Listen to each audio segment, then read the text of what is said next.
बाबा साहब डॉक्टर भीमराव अंबेडकर जी की जयंती का आयोजन किया गया है। मैं समस्त ग्राम वासियों को बहुत बहुत धन्यवाद और आभार व्यक्त करता हूँ। मेरे साथियों, मेरी माताओं एवं बहनों, मैं कहना चाहूँगा, ये कोई ऐसी वैसी हस्ती नहीं है, एक महान हस्ती है जो आज हमारे बीच में तो नहीं है, लेकिन आज इसे अपने सारे पूरे परिवार को त्याग करके, अपने 4 बच्चों को त्याग करके जिस प्रकार हमारे समाज के लिए, हमारे बहुजनों के लिए मसीहा बनकर आए, मैं और मेरा समाज, मेरा देश उनको बहुत बहुत धन्यवाद देता है। मैं कहना चाहूँगा और आपको बताना चाहूँगा, अभी निराला भाई ने कहा जो धर्म छोड़ने की बात है, फलाने की बात है, वही फलाने लोग हमें जीने नहीं देते थे। आज बाबा साहब की देन है जो हम ये महंगे महंगे कपड़े पहनते हैं, सूट बूट में रहते हैं, कुर्सी पर बैठे हैं। नहीं तो हमारी माताओं बहनों कुर्सी पर बैठने का अधिकार नहीं था। हमारे बीच में, हमारे समाज के, हमारे गांव की कुछ महिलाएं, कुछ पुरुष ये सोचते हैं कि ये बाबा साहब अचानक कहां से आ गए। उनको पता ही नहीं है बाबा साहब के बारे में, बस वही माटी की मूर्त, गोबर की गणेश, यही हमें पता है। मैं उन माताओं बहनों से कहना चाहता हूँ कि ये बाबा साहब आए कहाँ से, ये कहीं से ऐसे नहीं आ गए। हजारों वर्ष की तपस्या है और धीरे धीरे चलते चलते आज हमारे गांव में नहीं, हमारे जिले में नहीं, हमारे उत्तर प्रदेश में नहीं, हमारे पूरे भारत में नहीं, जबकि पूरे विश्व में आज बाबा साहब की जयंती मनाने का काम किया जा रहा है साथियों।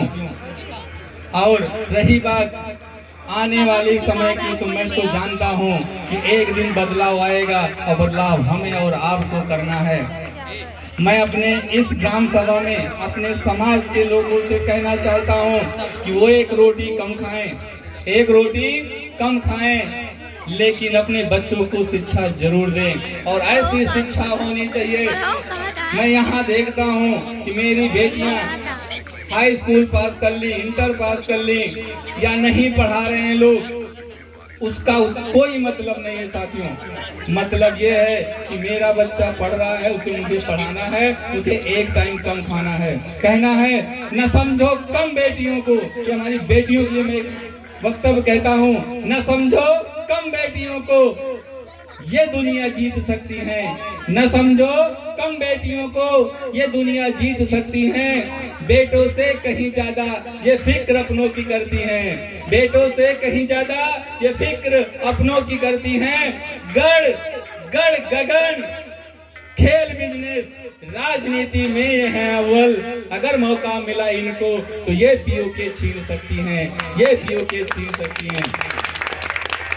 मैं कहना चाहूँगा कि बाबा साहब अम्बेडकर ऐसे वैसे नहीं है जो आज महान हस्ती बने हैं हमारे मसीहा। मैं 1950 के पहले की बात बताना चाहूँगा। एक समय था बाबा साहब जब स्कूल जाया करते थे तो उनको क्लास के बाहर, जहाँ पर उन फलाने के बच्चे जूता चप्पल निकाल कर बैठते थे, हमारे बाबा साहब वहाँ बैठकर पढ़ाई किया करते थे। और जब टीचर द्वारा बोर्ड पर कुछ लिखा जाता था तो कुछ शब्द बाबा जी को दिखाई देता था, कुछ शब्द बाबा साहब को नहीं दिखाई देता था साथियों। जब टीचर के द्वारा कुछ शब्द बोले जाते थे तो कुछ शब्द बाबा साहब को सुनाई देते थे, कुछ नहीं सुनाई देते थे। फिर भी इन्होंने अपना हृदय नहीं तोड़ा, अपना मन नहीं तोड़ा। इनका मेन उद्देश्य था कि जब मेरे साथ ऐसा हो रहा है तो मेरे और बहुजन भाई उनके साथ क्या हो रहा होगा। बाबा साहब पढ़े और उसी पीरियड की बात है जब टीचर ने उन बच्चों से, बड़ी क्लास में बच्चों से पूछा कि बेटा ये बताओ वो कौन सी चीज है जिसे मैं देख तो सकता हूँ लेकिन छू नहीं सकता हूँ। तो उस क्लास के विभिन्न बच्चों ने अनेक प्रकार के उत्तर दिए। किसी ने कहा सर मैं तो आसमान को देख सकता हूँ लेकिन छू नहीं सकता हूँ। मैं चंद्रमा को देख सकता हूँ लेकिन छू नहीं सकता हूँ। और उसी क्लास के बाहर बैठा बिलबिलाई हुई आंखों से उठा एक बच्चा और कहा, सर मैं इस रखे हुए मटके को देख तो सकता हूँ लेकिन छू नहीं सकता हूँ। वो कोई और नहीं था मेरे भाइयों में बहनों माताओं, वो हमारे बाबा साहब भीमराव अम्बेडकर थे, जिन्हें अछूत कहा जाता था। आप लोगों को बात नहीं समझ में आई। मतलब क्या कि ऐसे लोग जो फलाने के बच्चे थे, उन्होंने कहा मैं तो आकाश को देख सकता हूँ लेकिन छू नहीं सकता हूँ, चंद्रमा को देख सकता हूँ लेकिन छू नहीं सकता हूँ। उस समय बाबा साहब का जब एडमिशन हुआ तो उस विद्यालय में 3 नियम उनके लिए फॉलो करना था। एडमिशन पहली बात नहीं हो रहा था, एडमिशन उनका नाम नहीं लिखा जा रहा था किसी विद्यालय में, उनका नाम किसी तरह से ये आपके महाराष्ट्र के गायकवाड़ साहब थे, उन्होंने उनके लिए 25 रुपए वजीफा देने का काम किया और शोर लगाया, बाबा साहब का नाम लिखा गया। जिस विद्यालय में नाम लिखने के लिए गए वहां पर 3 शर्तें रखी गई। एक तो आपका बच्चा अपनी घर से टाट पट्टी लेकर आएगा, दूसरा मेरी क्लास के अंदर नहीं बैठेगा, हमारे बच्चे जहाँ जूता चप्पल निकालते हैं वहाँ बैठने का काम करेगा, और तीसरी शर्त थी कि ये बच्चा इस मटके से पानी नहीं पी सकता है जब तक मेरा चपरासी ऊपर से पानी डालकर इसे नहीं पिलाएगा। ऐसे जिस दिन चपरासी नहीं आता था उस दिन बाबा साहब प्यासे रहते थे दिन भर, और दिन भर पढ़ाई करके स्कूल घर जाया करते थे। तो ये मेरी माताओं बहनों, ये बाबा साहब हैं जिनके मन में ये विचार है कि अचानक बाबा साहब का ये संदेश कहाँ से आ गया।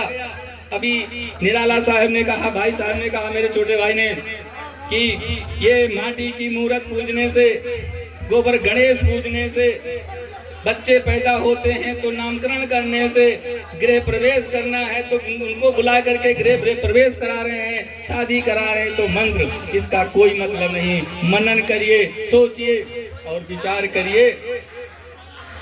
ऐसे युग पुरुष हमारे बीच में हैं जिनके बारे में मुझे पता नहीं है। मैं फालतू की बातें अपने महिलाएं बैठ करके आपस में करती हैं।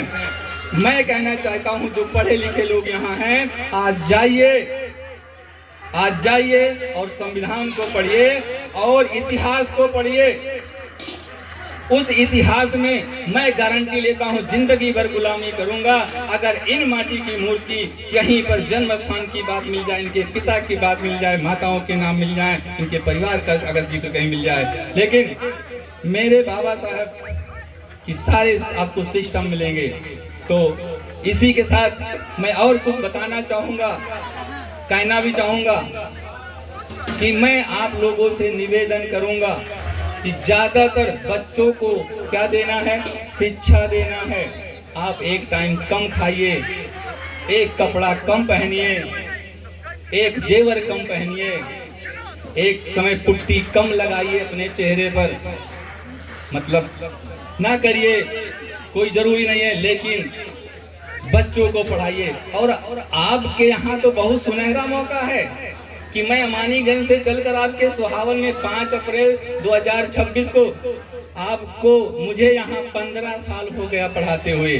आपके पास मैंने बहुत लोगों से कहा, बहुत बच्चे पढ़े कि अगर पैसा आपके पास नहीं है तो मैं जिंदा हूँ, अभी ज्ञान पिपासु जिंदा है। जब तक मैं रहूँगा, मैं हर वर्ग के, एक वर्ग की बात नहीं कर रहा हूँ, मैं सारे समाज के बच्चों को, सारे जात के बच्चों को, सारे धर्म के बच्चों को मैंने फ्री पढ़ाने का काम किया है। तो मैं अपने परिवार के, अपने समाज के, अपने बहुजन भाइयों को के बच्चों को फ्री नहीं पढ़ा सकता हूँ। वाह, ताली बजाइए अपनी। मेरा एक ही उद्देश्य है कि किसी तरह से मेरे बच्चे पढ़ करके आगे बढ़ें। और ये जो छोटे छोटे नन्हे मुन्ने बच्चे हैं, इनसे जरूर मैं कहूँगा कि अगली बार जब बाबा साहब की जयंती होगी तो मैं आऊँगा, और जो इस गांव में बच्चा फर्स्ट आएगा, सेकंड आएगा, थर्ड आएगा, फोर्थ आएगा, फिफ्थ आएगा, मैं 5 बच्चों को उनको प्रोत्साहित करने का काम करूँगा, उनको इनाम देने का काम करूँगा, कोई अच्छा इनाम दूंगा। कितने लोग बच्चे हैं जो यहाँ पर कितने बच्चे हैं जो फर्स्ट आएंगे, सेकंड आएंगे? हाथ उठाओ। और मैं गारंटी लेता हूँ कि आपको बहुत अच्छा इनाम दूंगा। आप जीवन भर सोचोगे कि हमारे रिश्तेदार, फूफा, जो भी लगता हूँ, या गुरुजी हमको प्रोत्साहित किए हैं। मैं एक शिक्षक एक गाना गाना चाहता हूँ, शिक्षा गीत। बट देखो भाई, मैं गायक तो नहीं हूँ, लेकिन कहीं होगा तो आप लोग भाई, आप लोग संभाल लेना, आप लोग संभालना।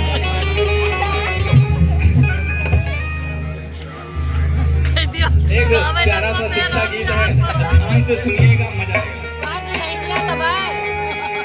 नून रोटी खा के भले जिंदगी बितावा, नून रोटी खा के भले जिंदगी बितावा, अपना तो पढ़ो नहीं, बाकी बचवन का पढ़ावा। कहने मतलब क्या है? कहने मतलब क्या है कि नून रोटी खाइए, आप लोग तो पढ़े नहीं, लेकिन अपने बच्चों को पढ़ाने की मैं बात कर रहा हूँ। नून रोटी खा के भले जिंदगी बितावा, अपना तो पढ़ो नहीं, बाकी बचवन का पढ़ावा। अरे पढ़ लिख सीखी वही जग में महान बा, पढ़ा लिखा बबुआ कलम यही जान बा, पढ़ा लिखा बबुआ कलम यही जान बा, पढ़ा लिखा बबुआ कलम यही जान बा।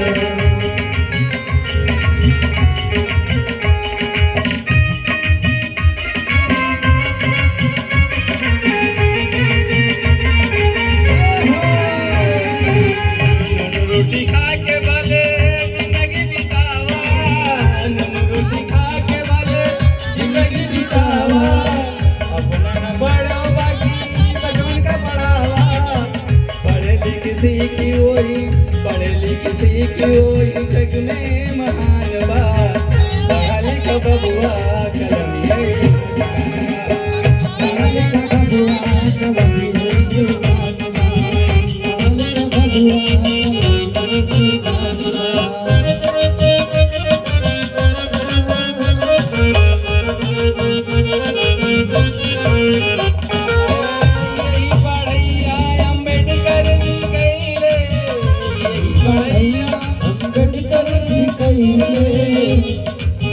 यही पढ़ैया अम्बेडकर जी कहिले, पढ़ लिख देख संविधान बा, पढ़ा लिखा बबुआ कलम यही जान बा, पढ़ा लिखा बबुआ कलम यही जान बा, पढ़ा लिखा बबुआ कलम यही जान बा।